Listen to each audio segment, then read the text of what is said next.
సన్నిధిలోనికి మేము వచ్చి మీ మాటలను వినవలనని ప్రభువా మేము ఈ సన్నిధిలో వేచి ఉంటుండగా మీ కృపను మాకు అనుగ్రహించండి. మీ యొక్క మాటలు మా హృదయములో నయనపడి ఫలించినట్లుగాను ప్రభువా, వాటి ప్రకారం మేము మా యొక్క జీవితమును క్రమపరుచుకున్నట్లుగాను మాకు సహాయం చేయండి. క్రీస్తు నామమున వేడుకొంచున్నాం తండ్రి, ఆమేన్.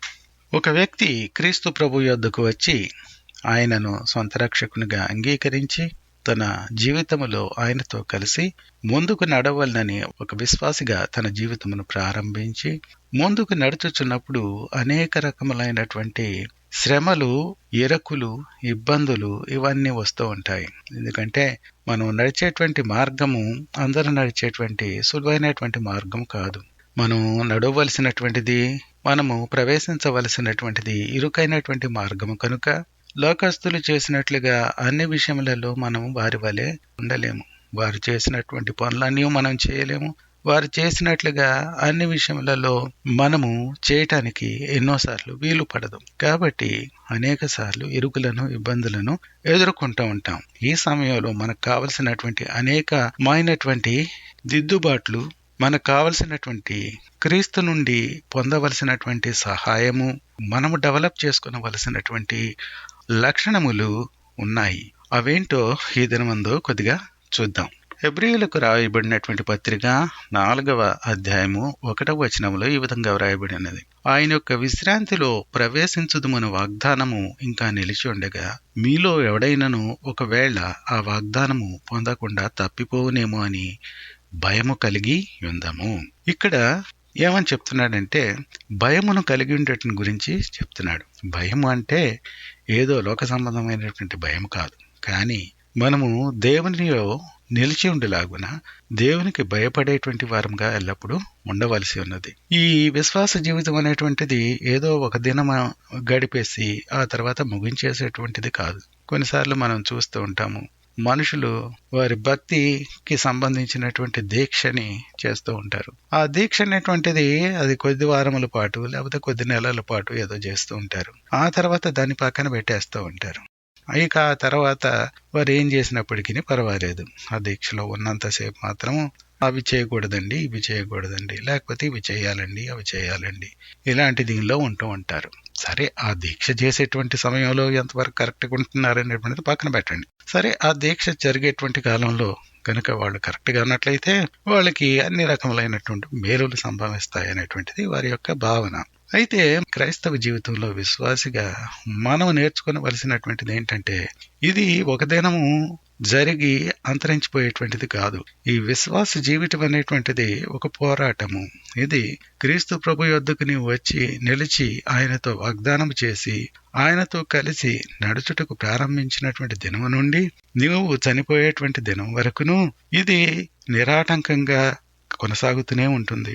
అడుగడుగునా నీకు శ్రమలుంటాయి.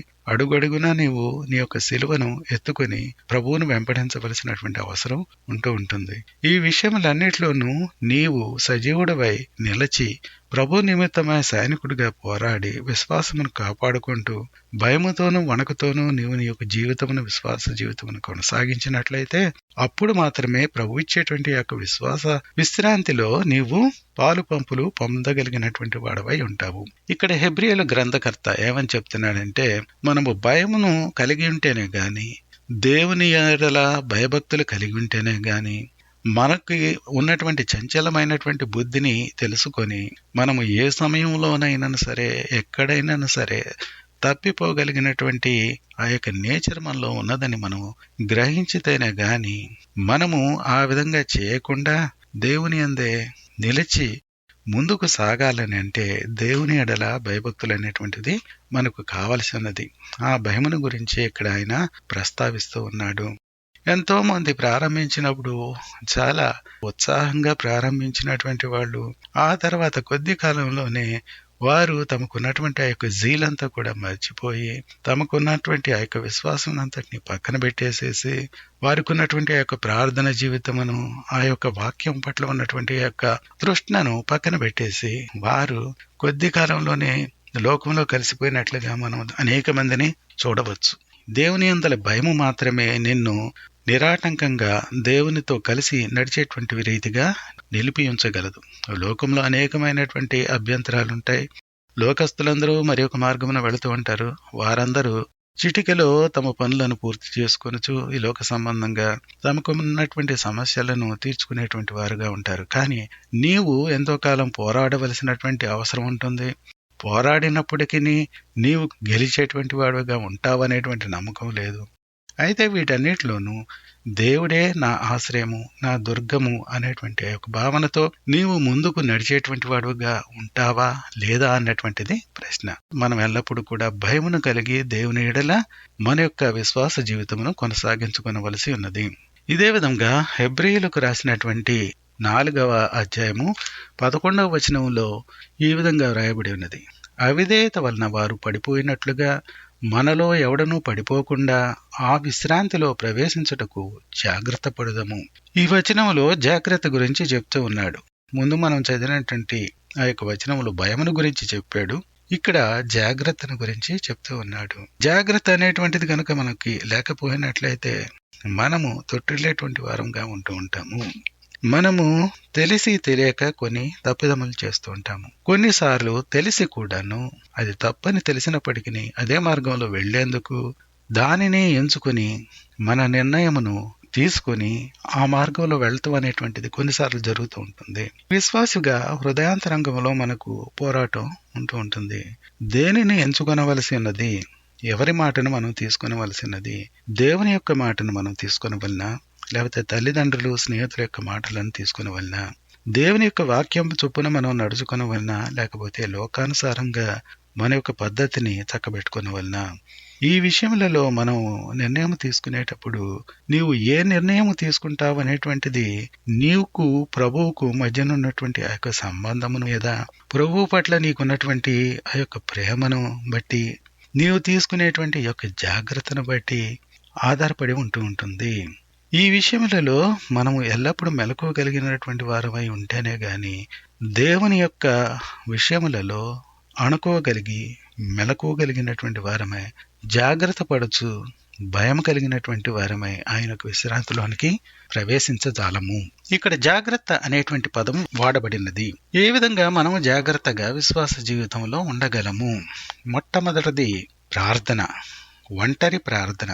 దేవునితో నీకున్నటువంటి యొక్క సంబంధమును స్థిరపరిచేటువంటిది, నిర్ణయించేటువంటిది ఒంటరి ప్రార్థన. నీకును దేవునికి ఉన్నటువంటి సంబంధము నీవు ఒంటరిగా ఎంతకాలం ఆయన సన్నిధిలో గడుపుతావో అది నిర్ణయిస్తుంది. నీవు దానిని గనుక నెగ్లెక్ట్ చేసినట్లయితే ప్రతిదినము ఆయనతో ఒంటరిగా నీవు కొద్ది సమయం గడపకుండా, నేను ఈ దినమందు అలసిపోయాను, ప్రతిదినము ఇలాగ నేను వెళ్ళి దేవుని సన్నిధిలో కొంత సమయం గడిపేందుకు నాకు కుదరదు, నేను ఎన్నో విషయములను చూసుకొనవలసినది, ఇలాంటి సాకులన్నీ ఎన్నో మనం చెప్పొచ్చు. కానీ కొంత సమయమును దేవుని సన్నిధిలో నీవు నిలిచి ఆయన యొక్క సన్నిధిలో మోకాళ్ళుని ప్రార్థన చేయుటకు, ఒంటరిగా ఆయనతో గడుపుటకు జాగ్రత్త పడకపోయినట్లయితే నీవు ఏ సమయంలోనైనా సరే తప్పిపోయేటువంటి అవకాశం ఉన్నది. ఇలాంటి వారు అనేక మంది ఉన్నారు. ప్రార్థనను నెగ్లెక్ట్ చేసినటువంటి వారు, ఒంటరి ప్రార్థనను నెగ్లెక్ట్ చేసినటువంటి వారు ఎంతో కాలం పట్టదు. వాళ్ళు ఎప్పుడూ జారిపోతారనేటువంటిదే తప్ప వాళ్ళు జారిపోతారా లేదా అనేటువంటిది ప్రశ్న కాదు. మనము తప్పనిసరిగా ఈ విషయంలో ఏ విధమైనటువంటి తప్పిదము చేయకుండా ఉండాలి. అదే విధంగా దేవుని వాక్యమును చదువుకునేటువంటి విషయంలోనూ, దానిని ధ్యానించేటువంటి విషయంలో సహా మనము చాలా జాగ్రత్తగా ఉండవలసి ఉన్నది. అనేక మంది మాకు టైం లేదండి అని చెప్తూ ఉంటారు. టైము నీవు కల్పించుకునేటువంటిది. మనసుంటే మార్గం ఉంటుంది అని అనేక మంది చెప్తూ ఉంటారు. ఆ యొక్క మార్గాన్ని నీవు కల్పించుకోవాలి. ఆ మనసును నువ్వు కలిగి ఉన్నట్లయితే ఆ సమయమును నీవు పట్టుకోగలుగుతావు. అనేక మందిని నేను చూస్తుంటాను. కొన్ని సమయంలో బస్సుల్లో వెళుతూ బైబిల్ చదువుకునే వాళ్ళు ఉంటారు. ట్రైన్ కోసం వెయిట్ చేస్తూ స్టేషన్స్ లోను వాటిలోను బైబిల్ చదువుకునేటువంటి వాళ్ళు ఉంటారు. ఈ విధంగా చూస్తున్నప్పుడు నాకు చాలా సంతోషం అనిపిస్తూ ఉంటుంది. ఎందుకంటే వారికి ఉన్నటువంటి ఆ యొక్క వెయిటింగ్ టైంను కూడా వాళ్ళు పాడు చేసుకోకుండా ఆ సమయంలో చిన్న పాకెట్ బైబిల్ లాంటిది ఇలాంటిది పెట్టుకొని ప్రార్థన చేసేటువంటి వాళ్ళు కొందరైతే, కొంతమంది ఏమో బైబిల్ చదువుకునేటువంటి వాళ్ళు కొందరు ఉంటూ ఉంటారు. ఇలాంటి వాళ్ళ దగ్గర నుంచి మనం కొన్ని విషయాలను నేర్చుకునవలసి ఉన్నది. సమయమును వ్యర్థపుచ్చకుండా సమయమును సద్వినియోగపరుచుకున్నట్టు అనేటువంటిది ఒక క్రైస్తవుని యొక్క జీవితంలో చాలా చాలా ప్రాముఖ్యమైనటువంటి విషయము. ఇక రెండవది ఏంటంటే టెంప్టేషన్ నుండి దూరంగా పారిపోవటము అంటే నీకు కలిగేటువంటి ఆ యొక్క శోధన నుండి దూరంగా తొలగిపోవటం అనేటువంటిది ప్రధానంగా నువ్వు చేయవలసినటువంటి పని. శోధనలు అనేటువంటివి అందరికీ వస్తాయి. అయితే ఆ శోధనలో నిర్ణయం తీసుకొని ఏ విధంగా నువ్వు ప్రొసీడ్ అవ్వాలి అనేటువంటిది నిర్ణయం తీసుకొని నువ్వు ముందుకు సాగవలసినటువంటిది. అంతేకాని ఎవరో వచ్చి నిన్ను బలవంతంగా ఆ మార్గంలో నెట్టరు. కాబట్టి నీవు దేనిని ఎంచుకుంటావనేటువంటిది నీ ఇష్టము. అది దేవుడు నీకు ఇచ్చినటువంటి పూర్తి స్వేచ్ఛ. నువ్వు ఎప్పుడైనా సరే విశ్వాసకి అయినప్పటికీ విశ్వాసవి కాకపోయినప్పటికీ నువ్వు క్రీస్తులో చాలా కాలం నడిచినప్పటికీ నీకు ఆక్షేపణ అనేటువంటిది ఏదీ లేదు. నువ్వు ప్రభుతో నడవాలనుకుంటే నడవచ్చు. ఏ సమయంలోనైనా నువ్వు వద్దనుకున్నట్లయితే నీవు నీ ఇష్టానుసారంగా వెళ్ళవచ్చు. అయితే క్రీస్తు యొక్క దాసునిగా ఒక విశ్వాసిగా నువ్వు సాగేటప్పుడు క్రీస్తును ఎంచుకొని తప్పనిసరిగా నువ్వు ముందుకు సాగినట్లయితేనే విశ్వాస జీవితంలో నువ్వు ముందుకు సాగుటకును దేవుడిచ్చేటువంటి ఆ యొక్క విశ్రాంతిలో నువ్వు ప్రవేశించటకును వీలవుతుంది. చాలా మంది ఈ టెంప్టేషన్స్ కి దగ్గరే ఉంటూ ఉంటారు. టెంప్టేషన్ వస్తుందని తెలిసినప్పుడు దాని నుండి దూరంగా పారిపోవటకైనను అది మీద పడేటువంటి విషయంలో చాలా సంతోషపడేటువంటి వాళ్ళు కొందరు ఉంటారు. ఇలాంటి వాటి నుండి దూరంగా వెళ్ళిపోమని దేవుని వాక్యం సెలవిస్తుంటే వీళ్ళు మాత్రము అక్కడే కూర్చొని ఉంటారు. అక్కడే కూర్చొని ఉండటంలో ఉద్దేశం ఏంటి?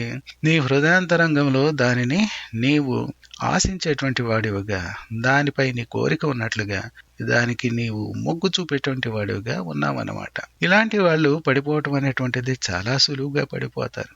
వాళ్ళు ఎంతో కాలం నిలవలేరు. టెంప్టేషన్ నుండి దూరంగా తొలగిపోవటం అనేటువంటిది అతి ముఖ్యమైనటువంటి విషయము. మూడవది విశ్వాసమును కాపాడుకొనటము, అదే విధంగా పేషెన్స్ కలిగి ఉండటము. పేషెన్స్ అనేటువంటిది మనకందరికీ తెలిసినటువంటిదే. సహనం అనేటువంటిది ఈ యొక్క విశ్వాస జీవితంలో ఈ సహనం అనేటువంటిది, ఓర్పు అనేటువంటిది మరి ముఖ్యంగా ఎంతో అవసరమై ఉంటుంది. రకరకములైనటువంటి మనుషులతో మనము ఇంటరాక్ట్ చేయవలసి ఉంటుంది. రకరకములైనటువంటి పరిస్థితుల ద్వారా మనం వెళ్ళవలసి ఉంటుంది. ఒక్కొక్కసారి ఏ కారణము లేకుండా ప్రజలను మనల్ని నిందించేటువంటి వాళ్ళుగాను, హింసించేటువంటి వాళ్ళుగాను, మనము నీతి మార్గంలో నడుచుచున్నాం కాబట్టి మనము తిరిగి వారిని దూషణ మాటలు పలకము కాబట్టి మనలను మరింత ఎత్తిపొడిచేవారుగాను, ఈ యొక్క సిట్యుయేషన్ ను అడ్వాంటేజ్ గా తీసుకొని మన పైన పెత్తనం చేసేటువంటి వారుగాను, నిరంతరము నిందించేటువంటి వారుగాను ఉంటూ ఉంటారు. వీటన్నిటినీ తట్టుకొని మనము మన ఇంట్లో కలిగేటువంటి ఆ యొక్క శోధనలను కూడా ఎదుర్కొని నిలిచేటువంటి వారంగా మనం ఉండాలని అంటే, విశ్వాస జీవితంలో ముందుకు సాగాలని అంటే తగినంత ప్రార్థన కలిగి ఉండి, అంతేకాకుండా దుష్టత్వం నుండి దూరంగా తొలగిపోవచ్చు. శోధన నుండి విశ్వాసములో సాగే విధంగా సహనమును, ఓర్పును మనము డెవలప్ చేసుకునవలసి ఉన్నది. నాలుగవదిగా మనము గర్విష్ఠులము కాకుండా వలసి ఉన్నది.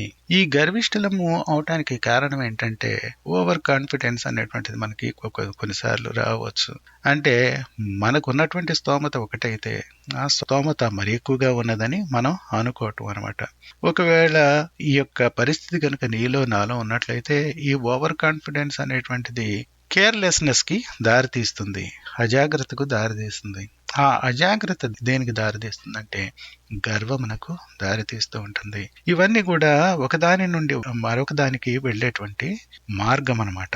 మొదటగా ఓవర్ కాన్ఫిడెంట్ గా తయారవుతాం, దాని వలన కేర్లెస్ గా తయారవుతాము, ఆ తర్వాత మనం గర్విష్ఠులంగా తయారవుతాము. ఈ గర్వం అనేటువంటిది నాశనమునకు పోయేటువంటి మార్గానికి మొట్టమొదటి మెట్టు. ఆ మెట్టులో గనక నువ్వు ఉన్నట్లుగా నీకు తెలిసినట్లయితే అంతకు ముందే ఈ యొక్క ప్రక్రియ ప్రారంభమైనదని, అది ఓవర్ కాన్ఫిడెన్స్ అనేటువంటి స్టేజ్ని, కేర్లెస్నెస్ అనేటువంటి ఆ యొక్క స్టేజ్ని దాటి వచ్చేసి ఇప్పుడు నువ్వు గర్వము అనేటువంటి యొక్క మెట్టులో ఉన్నావని నువ్వు తెలుసుకునవలసి ఉన్నది. కాబట్టి ఈ సమయంలోనైనా సరే నువ్వు కన్నులు తెరిచి వెంటనే జాగ్రత్త తీసుకోకపోయినట్లయితే నువ్వు త్వరలోనే పడిపోయేటువంటి వాడుగా ఉంటావు. తర్వాత నీవు వెళ్ళేటువంటి సంఘంతోనూ, ఆ సంఘంలో ఉన్నటువంటి పెద్దలతోనూ, ప్రార్థనా పరులతోనూ నీవు సంబంధం కలిగి ఉండాలి. వారి యొక్క సూచనలను, సలహాలను తీసుకునేటువంటి వాడుగాను, వారి ప్రార్థనలను కోరేటువంటి వాడుగాను, నీకున్నటువంటి సమస్యలను వారితో పంచుకుని వారి యొక్క ప్రార్థన పూర్వకమైనటువంటి సలహాలను తీసుకునేటువంటి వాడుగాను నువ్వు ఉండవలసి ఉన్నది. ఈ విషయంలో చాలా మంది అంతగా చొరవ తీసుకుంటారు. అంటే ఇతరుల దగ్గరికి వెళ్ళి తమకున్నటువంటి సమస్యలను చెప్పుకునేందుకు ఒక రకంగా ఫీల్ అవుతూ ఉంటారు. అయితే నేను ప్రతి వారి దగ్గరికి వెళ్ళమని చెప్పను. నేను నీవు ఎవరి యందైతే నమ్మకం ఉంచుతావో ప్రార్థనా పరులని, వారు నీ కొరకు ప్రార్థన చేస్తారని, నీకు సరైనటువంటి సలహాలు ఇవ్వగలరని అనుకుంటావో వారి వద్దకు వెళ్ళి నీ యొక్క సమస్యలను పంచుకొని ప్రార్థనాపూర్వకమైనటువంటి సలహాలను వారి వద్ద నుండి పొందటం అనేటువంటిది చాలా మంచిది. ఇప్పటి వరకు మనము భయమును గురించి చూచాము, జాగ్రత్తను గురించి చూచాము. ఇప్పుడు కాన్ఫిడెన్స్ గురించి చూద్దాము. హెబ్రీయులకు రాయబడినటువంటి పత్రిక 4వ అధ్యాయము 16వ వచనంలో ఈ విధంగా ఉంది: మనము కనికరింపబడి సమయోచితమైన సహాయం కొరకు కృప పొందినట్లు ధైర్యముతో కృపాసనము నొద్దకు చేరుదుము. ఈ వచనములో ధైర్యమును గురించి, కాన్ఫిడెన్స్ గురించి మనకు చెప్తున్నట్లుగా మనం చూస్తూ ఉన్నాము. మనము ధైర్యముతో ముందుకు సాగవలసినటువంటి అవసరత ఉన్నది. విశ్వాస జీవితంలో ధైర్యం అనేటువంటిది క్రీస్తునందలి విశ్వాసం ఉంటేనే గాని నీకు ధైర్యం అనేటువంటిది రాదు. ఆ విశ్వాసమును నువ్వు ఎట్లా సార్థకం చేసుకుంటావు అనేటువంటిది ముఖ్యమైనటువంటి విషయము. మనము చూసినట్లుగా ఇది ఒక దినంతో ముగిసిపోయేటువంటిది కాదు, ఒక నెలతో ముగిసిపోయేటువంటిది కాదు. ఇది జీవితాంతము మనము కొనసాగించవలసినటువంటి యాత్ర అయి ఉన్నది. ఈ యాత్రలో ఎంతో కాలము మనము నిలిచి సహనంతో కనిపెట్టచ్చు క్రీస్తునందుల విశ్వాసమును కలిగి కాన్ఫిడెంట్ గా దేవుడు నన్ను నిలబెడతాడు. ఇంతకు ముందు ఇప్పటి వరకును నిలబెట్టినటువంటి ఆ దేవుడే ఇక ముందును అన్ని విషయముల్లోనూ నన్ను నిలబెట్టగలిగినటువంటి వాడై ఉన్నాడు.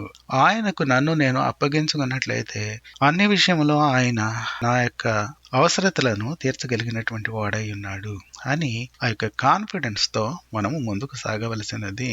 మనము చాలాసార్లు ఏమనుకుంటామంటే, నేను చాలా చూసాను ఇలాంటి ఈ విశ్వాస జీవితంలో గొప్ప పోరాటాలే పోరాడాను, చాలా జరిగినాయి, కాబట్టి ఇక ముందు జరగబోయేటువంటిది అంతా కూడాను అదేం పెద్ద ఇదేం కాదు, అంతకన్నా ఎక్కువైనటువంటివే నేను చూసినటువంటి వాడిని కదా, ఇక ముందు జరగబోయేటువంటి వాటిని నేను జయించలేనా అని అనుకుంటాం. కానీ అది మనకి సరికాదండి. ఎందుకంటే నీవు ఒకప్పుడు విశ్వాసములో జయించినప్పటికీ ఇక ముందు జయించేటువంటి నమ్మకం అనేటువంటిది ఎవరికీ లేదు. పేతురు ప్రభుతో ఉన్నటువంటి వాడే, పేతురు ప్రభుతో తిరిగినటువంటి వాడే, ఎన్నో గొప్ప కార్యములను చూసినటువంటి వాడు, సముద్రం మీద నీటిపైన నడిచినటువంటి ఏకైక మానవుడు. అంటే యేసుక్రీస్తు మానవుడుగాను ఉన్నాడు, ఆయన దైవంగాను ఉన్నాడు. కాబట్టి ఆయన కాకుండా మానవుడుగా మాత్రమే ఉండి నీటిపై నడిచినటువంటి వాడు ఒకే ఒక ఆయన పేతురు.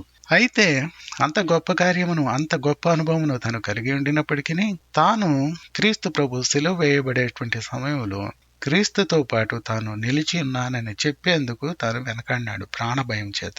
కాబట్టి మనము ఇప్పటి వరకు ఉన్నటువంటి మన యొక్క జీవితం ఎట్లా ఉన్నప్పటికీ ఒకవేళ గంభీరమైనటువంటి అనుభవములు నీకు ఉండి ఉండవచ్చు. అయితే అవి కేవలం క్రీస్తునందు నీవు నిలిచి ఉండటం వలన, క్రీస్తును నీవు ఎంచుకొనటం వలన, ఆ సమయంలో ప్రార్థనలో నిలిచి ఉండటం వలన దేవుడు నీకు ఆ విషయములలో సహాయం చేసి నిలిచి ఉండేట్లుగా కృపను అనుగ్రహించి ఉండవచ్చు. అయితే నీవు గర్విష్టివయ్యి ఇప్పటి వరకు నేను నిలిచాను, ఇక ముందు నేను నిలుస్తానని నీ మీద నువ్వు ఆధారపడినట్లయితే నీవు జారిపోతావు. కాబట్టి ఈ విషయంలో నీవు చాలా జాగ్రత్తగా ఉండవలసినది. ప్రభునందు నీవు కాన్ఫిడెన్స్ ఎప్పుడు కలిగి ఉంటావంటే ఆయనతో సన్నిహితంగా నడుస్తూ ఆయన వాక్యమునందు నీవు ఆనందించేటువంటి వాడుగా దినదినము గడుపుతున్నట్లయితే అప్పుడు నువ్వు కాన్ఫిడెంట్ గా ఉండగలుగుతావు. ప్రభువు నీ పట్ల చేసినటువంటి ఎన్నో మేలులను నీవు తలంచుకొనొచ్చు, ఆయనను నీవు స్తుతించుచు ఎల్లప్పుడూ కొనియాడేటువంటి వాడుగా ఉన్నట్లయితే నీవు కాన్ఫిడెంట్ గా ఉండగలుగుతావు. అంతేగాని ఈ విషయములలో నీవు ఏమాత్రము నెగ్లిజెన్స్ చూపించినప్పటికీ నువ్వు వెనుకబడిపోయి నువ్వు చెప్పేటువంటి వాడుగానే ఉంటావు, గాని చేయాల్సినటువంటి పరిస్థితి వచ్చేటప్పటికి వెనుకకు జారిపోయి నీకును నీ యొక్క విశ్వాస జీవితమునకు ఎంతో కళంకం తెచ్చుకునేటువంటి వాడుగా ఉంటావు. ఇప్పటి వరకు మనం భయమును గురించి చూచాము, జాగ్రత్తను గురించి చూచాము, కాన్ఫిడెన్స్ గురించి చూచాము. ఇక 4వది సంపూర్ణలము అగుట అనేటువంటిది. హెబ్రీయులకు రాసినటువంటి పత్రిక 6వ అధ్యాయం 2వ వచనంలో ఈ విధంగా ఉన్నది: దేవుని యందలి విశ్వాసమును, బాప్తిస్మములను గూర్చిన బోధయు, హస్త నిక్షేపణమును, మృతుల పునరుద్ధానమును, నిత్యమైన తీర్పును అను పునాది మరలవేయక క్రీస్తును గూర్చిన మూలోపదేశము మాని సంపూర్ణులము అగుటకు సాగిపోవుదము. ఇక్కడ హెబ్రీయులకు రాసినటువంటి ఈ గ్రంథకర్త ఏమంటున్నాడంటే, మూల పాఠములను మాటి మాటికి నేర్చుకున్నట కాక, మూల పాఠములను నేర్చుకునేటువంటి నీవు స్థిరపడేటువంటి వాడవై సంపూర్ణుడువు అగుటకు ప్రయాసపడవలసినటువంటి అవసరం ఉన్నది అని చెప్తూ ఉన్నాడు. చాలా మంది ఈ సంపూర్ణత బాటలో నడిచేవారుగా ఉండరు. వారు మొట్టమొదట దేవుని యొద్దకు వచ్చినప్పుడు వారికి ఉన్నటువంటి ఆ యొక్క రక్షణ అనుభవము తప్ప ఇక ఆ తర్వాత విశ్వాసిగా కొనసాగుతున్నటువంటి జీవితంలో వారికి ఏ విధమైనటువంటి సరైనటువంటి సాక్ష్యము లేకుండా ముందుకు సాగేటువంటి వారుగా ఉంటారు. జీవితంలో ఎన్నో రకములైనటువంటి పరీక్షలు ఎదురవుతూ ఉంటాయి. వీటన్నిటిలోనూ మనము ఏ విధంగా సాగుతున్నాము, ఏ విధంగా దేవునిపై ఆధారపడుతున్నాము, ఏ విధంగా ప్రభువు మనకు సహాయం చేస్తున్నాడు, మనము ప్రభు యొద్దకు వెళ్ళేటప్పుడు మన యొక్క బలహీనతలు ఏ విధంగా ఉండినాయి, ఆ బలహీనతలలో ప్రభు మీద మనము ఏ విధంగా ఆనుకున్నాము, ఏ విధంగా ప్రభు మనలను తిరిగి రక్షించాడు, ఈ విషయములన్నీ కూడాను చాలా పెద్ద సాక్ష్యం అవుతుంది. ప్రతిదినము నీకు ఒక సాక్ష్యంగా ఉండవలసి ఉన్నది. జీవితంలో మనకి అనేకమైనటువంటి ఒడిదుడుకులు కనబడుతూ ఉంటాయి. ఇదంతా కూడాను ఎలాంటిదంటే ఒక డైరీ లాంటిది అనమాట. అంటే ఈ డైరీ రాసేటువంటి వాళ్ళు చాలా మంది ఉంటారు కదండి. ప్రతిదినము దినచర్యను రాస్తూ ఉంటారు. వారికి ఉన్నటువంటి సమస్యల గురించి రాస్తూ ఉంటారు, వారి దినం ఎలా జరిగిందో రాస్తూ ఉంటారు, సంతోషములను పంచుకుంటూ ఉంటారు. ఈ రకమైనటువంటిది అనమాట. క్రైస్తవ జీవితంలో ప్రభువు దగ్గరికి వచ్చి నీవు ఆయనతో ఒడంబడిక చేసి ఆయనతో నడుచుటకు చేసినటువంటి ఆ యొక్క ప్రమాణము, అది మారు మనసు అనే అంటాము. ప్రథమ మెట్టది. దాని తర్వాత విశ్వాసిగా నువ్వు జీవించవలసినటువంటి ఆ యొక్క జీవితాంతము నువ్వు జీవించవలసి ఉంటుంది. ఇక్కడ జరిగేటువంటి విషయములు నీకు ఒక విశ్వాసిగా ఉండుటకు కావలసినటువంటి బలమును శక్తిని అనుగ్రహించి నిన్ను ముందుకు నడుపుతూ ఉంటాయి. ఈ యొక్క సాక్ష్యం అనేటువంటిది నీ యొక్క విశ్వాస జీవితంలో ఉన్నటువంటి సాక్ష్యంగా ఉంటుంది. ఈ సాక్ష్యమును భద్రంగా కాచుకొనుటకు నువ్వు ఎల్లప్పుడూ కూడా జాగ్రత్త పడి ఉండాలి. చాలా మందికి ఆ మొట్టమొదటి ఆ సాక్ష్యం తప్ప ప్రభువును ఎరిగిన తర్వాత ప్రభువులో కొనసాగేందుకు వాక్యమును చదువుటైనను, వాక్యమును నేర్చుకున్నటైనను, ప్రభు కొరకు ప్రయాసపడటైనను, ప్రభు కార్యములలో పాలు పొందుటైనను, ఇలాంటివి ఏమీ లేకుండా ఉంటూ ఉంటారు. ఇక్కడ గ్రంథకర్త ఏమని చెప్తున్నాడంటే, మనము సంపూర్ణులము కావలసి ఉన్నది. మన యొక్క ఎయిమ్ ఏమై ఉండాలంటే, మారు మనసు పొందిన తర్వాత సంపూర్ణులము కాగలుగునట్లుగా ప్రభువులో ఎల్లప్పుడూ మనం గురి కలిగిన వారమై ముందుకు సాగేటువంటి వారంగా ఉండవలసినది. హెబ్రీయులకు రాయబడినటువంటి పత్రిక 10వ అధ్యాయము 22వ వచనం మనం చూసినట్లయితే ఈ విధంగా వ్రాయబడి ఉన్నది. మనసాక్షికి కల్మషము తోచకుండునట్లు ప్రోక్షింపబడిన హృదయములు గలవారమును, నిర్మలమైన ఉదకముతో స్నానము చేసిన శరీరములు గలవారమునై ఉండి, విశ్వాస విషయములో సంపూర్ణ నిశ్చయత కలిగి యథార్థమైన హృదయముతో మనము దేవుని సన్నిధానమునకు చేరుదము. ఇక్కడ మనం చూచినప్పుడు సంపూర్ణ నిశ్చయత, యథార్థమైన హృదయము అనే మాట వాడబడినవి. ఈ రెండు కలిగిన వారమై మనం దేవుని సన్నిధానమునకు చేరవలసి ఉన్నది. సంపూర్ణ నిశ్చయత అనేటువంటిది మనకు తెలుసు. ప్రభువుతో నీవు గడుపుతున్నటువంటి ఆ యొక్క జీవితము, నీ యొక్క విశ్వాస జీవితము ఎలా ఉన్నదో నీ మనసాక్షికి తెలుసు. నువ్వు క్రిందకి జారిపోయేటువంటి వాడుగా ఉంటున్నావా, ప్రభువులోనే నిలిచి ఉన్నవాడుగా ఉన్నావా, లేకపోతే దూరం అయిపోయినటువంటి వాడుగా ఉన్నావా, పొరపాటుగా తత్తరపాటుతో నీవు త్రోవ తప్పేవాడిగా ఉంటున్నావా, లేకపోయినట్లయితే మనసాక్షిని పక్కన పెట్టివేసి నీ ఇష్టానుసారంగా జరుపుకుంటూ హృదయపూర్వకముగా నువ్వు డెలిబరేట్ గా ఆయన యొక్క కట్టడల నుండి దూరం అయిపోతున్నావా? ఈ విషయములన్నీ నీకు తెలుసు, నీ మనసాక్షికి తెలుసు.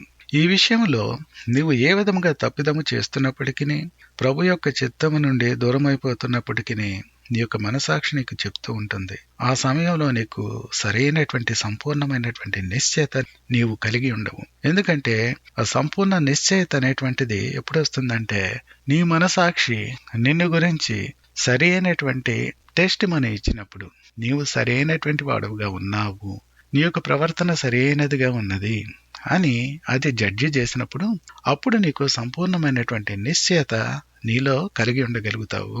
చాలా మందిని మనం అడిగినట్లయితే ఈ సమయంలో నువ్వు కన్ను మూసినట్లయితే ప్రభు సన్నిధిలో నువ్వు కనబడగలవా అని అడిగినట్లయితే ఏమోనండి అనేటువంటి సమాధానము చాలా మంది చెప్తూ ఉంటారు. విశ్వాసులైనప్పటికీ చాలా కాలం ప్రభుతో నడిచినటువంటి వారైనప్పటికీ వారు ఏమంటారంటే ఏమోనండి నాలో కొన్ని పొరపాట్లు ఉన్నవి, మరి నేను ప్రభు యొక్క దృష్టిలో ఏ విధంగా ఉన్నాను అంటారు.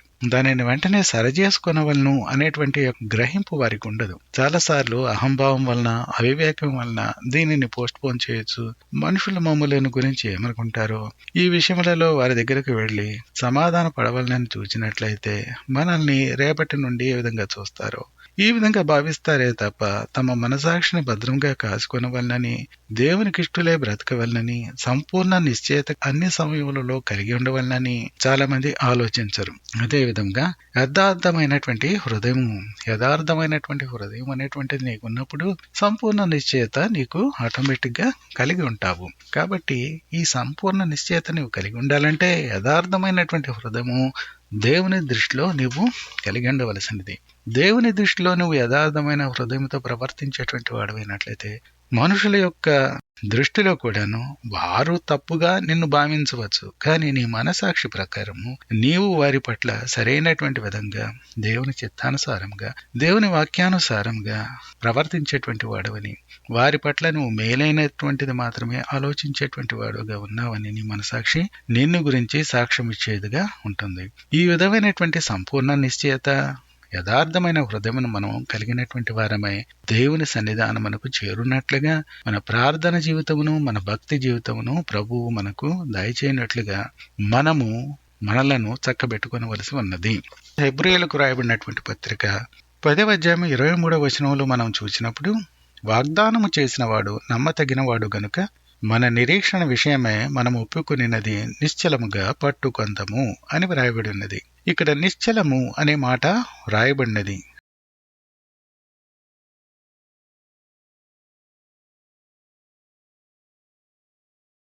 అంటే దాని యొక్క అర్థం ఏంటంటే ఇంగ్లీష్లో ఫర్మ్, గట్టిగా పట్టుకొనటము అని అర్థము. వాగ్దానం చేసినటువంటి దేవుడు నమ్మదగినటువంటి వాడు కాబట్టి ఆయన వాగ్దానం చేసినప్పుడు ఆయన తప్పనిసరిగా దానిని నెరవేర్చేటువంటి వాడు. వెనుకకు ముందుకు చూచుచు కొన్నిసార్లు మనం ఏం చేస్తూ ఉంటామంటే విశ్వాస జీవితంలో ఇది సరి అయినదేనా, నేను వెళుతున్నటువంటి మార్గము సరి అయినదేనా అనేటువంటి అనుమానం వస్తూ ఉంటుంది. బాప్తిస్మిచ్చి యోహానుకు కూడా ఈ రకమైనటువంటి అనుమానము వచ్చినది. తను దూతలను పంపి యేసు ప్రభు యొద్దకు రాబోవాడవు నీవేనా, లేకపోతే మేము మరి ఒకరి కొరకు కనిపెట్టుకుని వలసి ఉన్నదా అని చెప్పి తాను అడుగుటకు తన దూతల్ని పంపించాడు. అదేవిధంగా విశ్వాస జీవితంలో మనం ముందుకు సాగేటప్పుడు అనేకమైనటువంటి సందేహాలు వస్తూ ఉంటాయి. అప్పుడప్పుడు ఇదేంటి ఇలాంటి సందేహాలు వస్తున్నాయని మనకే ఆశ్చర్యకరంగా ఉంటుంది. అయినప్పటికీ అది సహజంగా జరిగేటువంటిదే. సాతానుడు తన ఇష్టానుసారంగా తాను ఎప్పుడు ఎక్కడ మనిషిని ఏ విధంగా కొట్టగలిగి ఏ విధంగా పడద్రోయగలడో ఆ విధంగా అన్ని రకములైనటువంటి ఆయుధాలని మనపైన ప్రయోగిస్తూ ఉంటాడు. అదే విధంగా మనం కూడా దానికి తగినట్లుగానే వాడు వేసేటువంటి బాణాలకు వాడు ఉపయోగించేటువంటి ఆయుధములకు తగిన విధంగానే ప్రార్థనాపరులమై వాక్యమును పఠించేటువంటి వారమై వాడు ఉపయోగించేటువంటి ఆ యొక్క ఆయుధములను వాక్యముతో ఎదుర్కొనేటువంటి వారంగా ఎప్పుడూ నిలిచి ఉండవలసినది. కాబట్టి మనము నమ్మినటువంటి దానిని, మనము నిరీక్షించేటువంటి దానిని నిశ్చలంగా పట్టుకొనవలసి ఉన్నది. ఏదో అనుమానించే విధంగా కాకుండా రక్షణను నిశ్చలంగా పట్టుకొనచ్చు కాపాడుకొనచ్చు ముందుకు సాగవలసి ఉన్నది. హెబ్రీయులకు రాయబడినటువంటి పత్రిక 10వ అధ్యాయం 25వ వచనంలో ఏమని రాయబడి ఉన్నదంటే, ఆ దినము సమీపించడం మీరు చూచిన కొలది మరి ఎక్కువగా అలాగూ చేయొచ్చు, ప్రేమను చూపుటకును సత్కార్యములు చేయుటకును ఒకరినొకడు పురికొల్పవలెను. ఈ యొక్క వచనమును మనం చూసినప్పుడు ఇక్కడ ఏమని రాయబడి ఉన్నదంటే ఆ దినము అనే మాట వాడాడు. ఏ దినము మనము విశ్రాంతిలో దేవుడు మనకు నిర్ణయించినటువంటి ఆ యొక్క విశ్రాంతిలో మనం ప్రవేశించనై ఉన్నటువంటి దినము సమీపించుతున్న కొలది మనము చేయవలసినటువంటిది ప్రేమను చూపుటకు. దేవుని యొక్క వాక్యంలో ఏమని రాయబడి ఉన్నదంటే, ఆ దినము సమీపించే కొలది ప్రేమ చల్లారుతుంది అని వ్రాయబడి ఉన్నది. ప్రేమ మనలో తగినంతగా ఉంటున్నదా లేదా అనేటువంటిది మనం జాగ్రత్తగా చూసుకునవలసినది. ప్రభువే చెప్పాడు, తన సొంత వారే అప్పగిస్తూ ఉంటారని, ఒకరిని ఒకరు అప్పగించుకొనుచు సొంత ఇంటి వారే మనలను అప్పగించేటువంటి స్థితిలో కూడా ఉండవచ్చునని చెప్పి, ప్రేమ చల్లారిపోతుందని చెప్పాడు. కాబట్టి ప్రేమ చూపేందుకు మనము ఎప్పుడు కూడాను జాగ్రత్త పడిన వారమై ఉండాలి. అదే విధంగా సత్కార్యములు చేయుటకు ఒకరినొకడు పురికొల్పవలెను. అంటే మనము ఒకరిని ఒకడు పురికొల్పుట అంటే ఎంకరేజ్ చేసే వరంగా ఉండాలి. మనము చేస్తూ ఉండాలి, ఇతరులను కూడా చేయే విధంగా ఎంకరేజ్ చేసేటువంటి వారమై ఉండాలి. ఇవన్నీ కూడాను దేవుని యొక్క విశ్రాంతి దినము మనకు సమీపంగా వచ్చుచున్న కొలది మనము తీసుకునవలసినటువంటి జాగ్రత్తలై ఉన్నవి. మనం చేయవలసినటువంటి పనులు, జాగ్రత్తగా ఉండవలసినటువంటి విషయములు, మనము ఆలోచించి ముందుకు అడుగు వేయవలసినటువంటి విషయములుగా వీటిని గురించి చెప్పబడుతున్నది.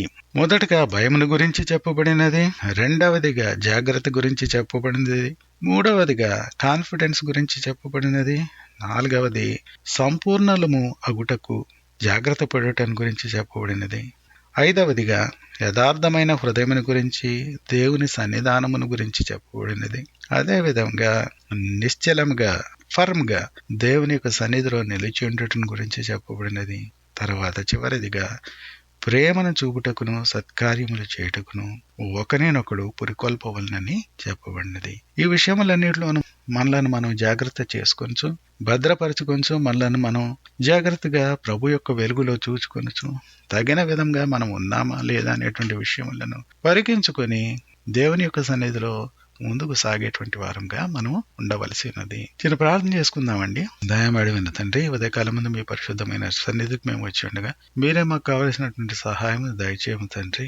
మేము వట్టి వారము, మేము నీ యొక్క విశ్రాంతిని సమీపించుకొలదు మాలో రకరకములైనటువంటి అనుమానములను, అజాగ్రత్తలను ప్రభువా ఎన్నో కలుగుచుండగా ప్రభువా నాయన, నీ యొక్క బాట నుండి మమ్మల్ని దూరపరిచేటువంటి విషయములు ఎన్నో జరిగేటువంటివిగా ఉంటుండగా వీటన్నిటిని ప్రభువా మేము ఎదిరించి నిలవగలిగినటువంటి భక్తిని, విశ్వాసమును మాలో సంపాదించుకొని మేము నీ ఎడల ప్రభువా ధైర్యం కలిగినటువంటి వారమై క్రీస్తు సైనికులుగా పోరాడుచు మా విశ్వాస జీవితమును భద్రంగా కాచుకొనుచు సత్కార్యములు చేయుటకును తండ్రి, ప్రేమను చూపుటకును నా నాయన మేము ఆయత్తపడిన వారంగా ఉంటూ ఇతరులను ప్రోత్సహించేటువంటి వారినిగా మమ్మల్ని చేయండి. అన్ని విషయంలో నీ ఒక తోడును నడిపింపును మాకు దయచేయండి. క్రీస్తు నామమున వేడుకొంచున్నాము తండ్రి, ఆమేన్.